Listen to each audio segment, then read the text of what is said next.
du jus de gingembre. Donc, je vois à peu près les proportions, les quantités. Pour remplir un congèle, un gros et puis un petit. Non, même en vendant en gros, 100 francs, 100 francs, 100 francs, 100 francs, ça fait 10 000. Hein. Voilà, 10 000. Donc, chaque 2 jours, un congélateur et demi. Chaque 2 jours, c'est un bon paquet qui se fait.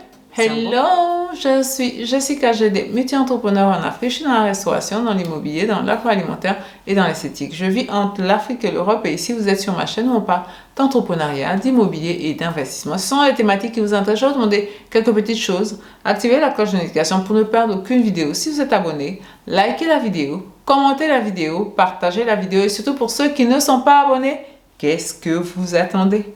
Qu'est-ce que vous attendez? Abonnez-vous! Mais valeureux, dans mon mail là, dans mon mail, j'ai un jeune homme qui m'a écrit, voilà, il y a un jeune homme qui m'a écrit, qui m'a dit qu'il fait des jus, voilà, qu'il fait des jus de menthe ou un truc comme ça, voilà, qu'il a une recette formidable, et donc qu'il a commencé, ça marche beaucoup, donc il souhaiterait une aide pour développer son business, voilà. L'aide pécuniaire, hein, aide pécuniaire pour développer son business. Voilà. Et donc, j'aimerais que vous me mettiez, avant que je poursuive mon histoire, que vous me mettez en commentaire, devant une telle sollicitation, qu'est-ce que vous auriez fait? Voilà. Qu'est-ce que vous auriez fait? Est-ce que vous auriez accordé l'aide ou pas? Voilà. Est-ce que vous auriez accordé l'aide ou pas? Voilà. De prime abord, comme il a laissé son numéro de téléphone, j'ai demandé à mon assistant de l'appeler pour discuter avec lui, quoi. Pour discuter avec lui. Et donc, mon assistant a discuté avec lui. Et puis, ensuite, on a fixé un rendez-vous. Et je lui ai dit, bon, ben, je vais essayer de discuter avec toi pour voir, effectivement, comment, éventuellement, on peut t'aider parce que c'est un jeune et tout ça. Et de ce qu'il m'a expliqué, c'était bien. Et donc, quand je l'ai eu, ce jeune-là, au téléphone, donc j'ai commencé éventuellement à lui poser des questions. En l'état actuel, quelles sont tes ressources? C'est quoi ton chiffre d'affaires? C'est quoi tes besoins? Et tout ça. Voilà. Donc, en l'état actuel, il dit, c'est quoi ton chiffre d'affaires? Il a commencé à tourner. Il ne m'a pas donné le chiffre d'affaires qu'il avait, voilà. Il a commencé à tourner. Il m'a simplement dit que non, il produit, il remplit, je crois, il remplit un grand congélateur, puis un petit congélateur, et puis les gens viennent prendre en gros avec lui pour pouvoir aller revendre. Voilà. Donc, ce que lui, il veut faire, parce que là, il fait ça chez lui à domicile, voilà. Donc, ce que lui, il veut faire, il veut louer un local et avoir plein de congélateurs pour pouvoir faire sa recette-là. Et puis, pour que les gens viennent acheter. Je dis, mais ce que tu dis, bon, c'est pas mauvais. Mais en l'état de ton évolution, est-ce que, puisque tu dis que tu n'as même pas assez pour pouvoir acheter d'autres congélateurs, tu as besoin qu'on t'aide pour pouvoir acheter d'autres congélateurs et aller te faire louer un local pour pouvoir bien construire ton activité. Voilà. Donc, ça veut dire que peut-être en l'état où tu es là, peut-être à la rigueur, tu peux vouloir acheter un autre congélateur dans l'endroit où tu es toujours pour te retrouver avec 3 congélateurs.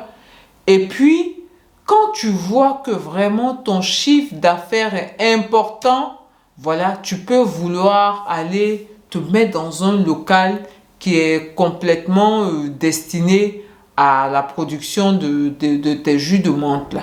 Voilà. Et là, le jeune homme, bon, je lui donne ses conseils et là, je vois qu'il n'est pas trop content. Il n'est pas trop content de ce que je parle en tant que personne expérimentée. Hein. Voilà, il n'est pas trop content. Il me dit, ah non, lui vraiment quand j'ai répondu, je l'ai appelé, lui il pensait que non, c'était par rapport à ce que moi je lui demande, combien il a besoin, voilà, pour pouvoir l'aider. Il pensait pas que j'allais poser toutes ces questions, lui demander même son chiffre d'affaires. Il y a des gens qui prennent les trucs des gens et puis ils vont eux-mêmes implémenter ça. C'est pas le terme qu'il emploie, mais moi c'est le terme qui me vient à la tête là.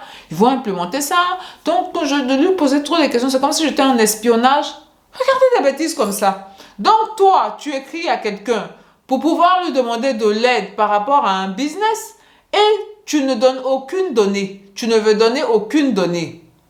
C'est-à-dire, tu as parlé, je ne suis même pas sûre que c'est vraiment tu produis ça. Et puis, on est censé t'aider. Voilà. Et déjà, même moi, c'est aussi par curiosité, je suis allée parce que j'étais très suspicieuse. J'étais très suspicieuse aussi parce que les gens, il y a tellement d'escroqueries. Et puis, il y a tellement de jeunes aussi. Je veux dire, quand ils montent des business, il y a ce qu'on appelle le grossissement d'un business de manière organique. Voilà, de manière organique. Ton business doit grandir aussi de manière organique. Voilà, ça fait partie du chemin normal d'une entreprise. Voilà, du chemin normal d'une entreprise. Voilà, et tes demandes doivent être fonction de besoins par rapport à des augmentations de chiffre d'affaires que tu pressens. Voilà, donc ça ne peut pas être comme ça. Tu ne peux pas demander de l'argent aux gens dans le vide. Tu ne peux pas demander de l'argent. Et ça, c'est beaucoup de jeunes qui font ça. Beaucoup de jeunes qui font ça. Déjà, je pense que même que de ce qu'il m'expliquait, il n'a pas besoin même que quelqu'un lui donne de l'argent. Voilà.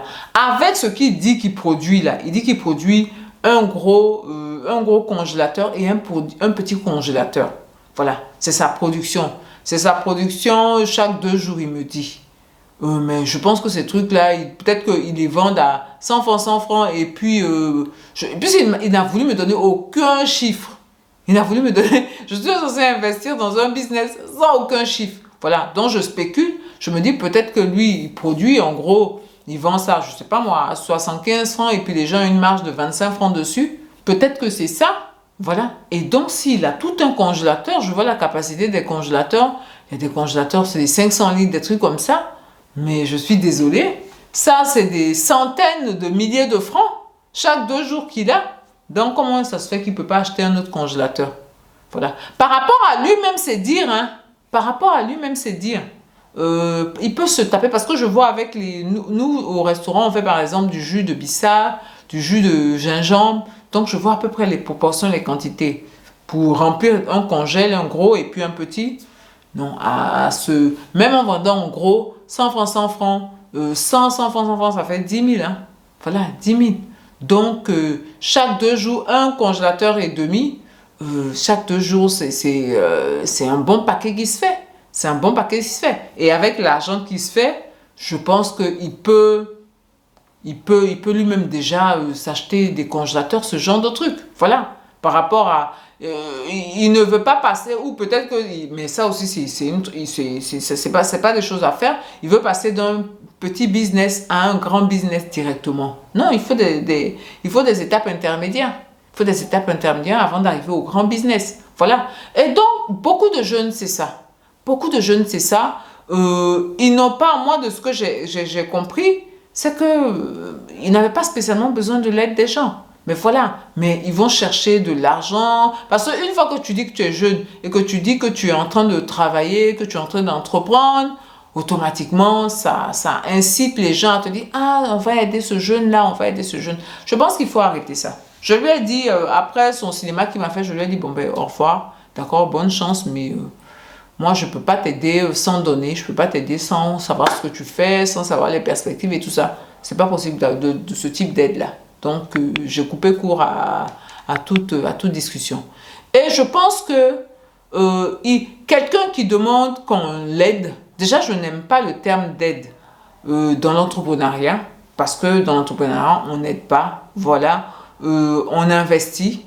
Voilà, on investit. Ça aurait été pour moi, beaucoup plus attrayant s'il avait dit, j'ouvre mon capital, voilà, des gens qui vont donner des sommes. Alors que lui, ce que lui veut, c'est qu'on donne, on l'encourage. Voilà, donc c'est donner à perte. Voilà, donner à perte. Je pense que les gens qui ne travaillent pas, qui ne souffrent pas pour de l'argent, ça part en cacahuète. Parce qu'il va toujours penser, je n'ai qu'à appeler les gens vont venir donner. Non. Alors que si c'est des parts, si tu as donné quelque chose en contrepartie, tu fais beaucoup plus attention. Tu fais beaucoup plus attention. Donc ce type d'aide pour les jeunes là, pour moi, c'est non. Moi, pour moi, c'est non. Voilà. Il ne faut pas donner de l'aide. Il faut que les gens donnent des choses en contrepartie. Voilà. Et là, comme ça, on peut avancer. Mais avancer de l'aide, là, Moi-même, j'ai vu ce que ça donnait. Déjà, j'étais hyper sceptique, comme je vous ai dit. Mais là, j'ai la confirmation que non, il ne faut pas le faire. Il ne faut pas faire. N'aidez pas les gens comme ça. Ce n'est pas une aide que vous faites. C'est de l'argent que vous jetez par les fenêtres. Et donnez un mauvais sentiment aux jeunes que c'est facile. Il suffit seulement de dire, je suis en train de faire quelque chose. Et puis, on te donne ton argent. Non. À la rigueur, tu peux prendre des crédits. Voilà. Si tu es sûr de ton affaire, tu prends des crédits. Voilà, les gens peuvent te donner des crédits. Là, il y a une contrepartie. Mais venir donner de l'argent comme ça, non, non, il ne faut pas le faire. Il ne faut pas le faire. Je sais qu'il y a beaucoup de personnes de la diaspora, même de nos différents pays, qui ont cet esprit très charitable, entre guillemets. Mais ce n'est pas de la vraie charité parce que ça n'aide pas vraiment les jeunes. Ça n'aide pas vraiment les jeunes. Il y en a, je ne vais pas généraliser totalement, il y en a qui prennent cet argent-là pour pouvoir réinvestir et de cet investissement-là. Parce que ce n'est pas seulement l'investissement. Il faut que quelque chose sorte de bien. Il faut qu'une bonne chose sorte de cet investissement, de cette entreprise-là. Voilà. Mais quand l'argent est facile en général, on ne fait pas attention. Voilà, on ne fait pas attention. Donc, ce n'est même pas une bonne façon de procéder. Voilà. Donc, mes valeureux, j'espère que la résolution de ce problème-là, c'est ce que vous avez trouvé aussi. Si vous n'avez pas trouvé, bon, ben, argumentez pourquoi vous n'êtes pas d'accord avec moi, ce que j'ai fait. Moi, je suis, en tant qu'entrepreneur, je pense que c'est comme ça qu'il faut faire. Voilà, l'argent gratuit, moi, j'ai jamais rien eu gratuitement. Donc, voilà, non, non. Bien. Mais malheureux, je vais vous dire, portez-vous bien, prenez soin de vous et de votre famille et surtout, n'oubliez pas, on avance ensemble.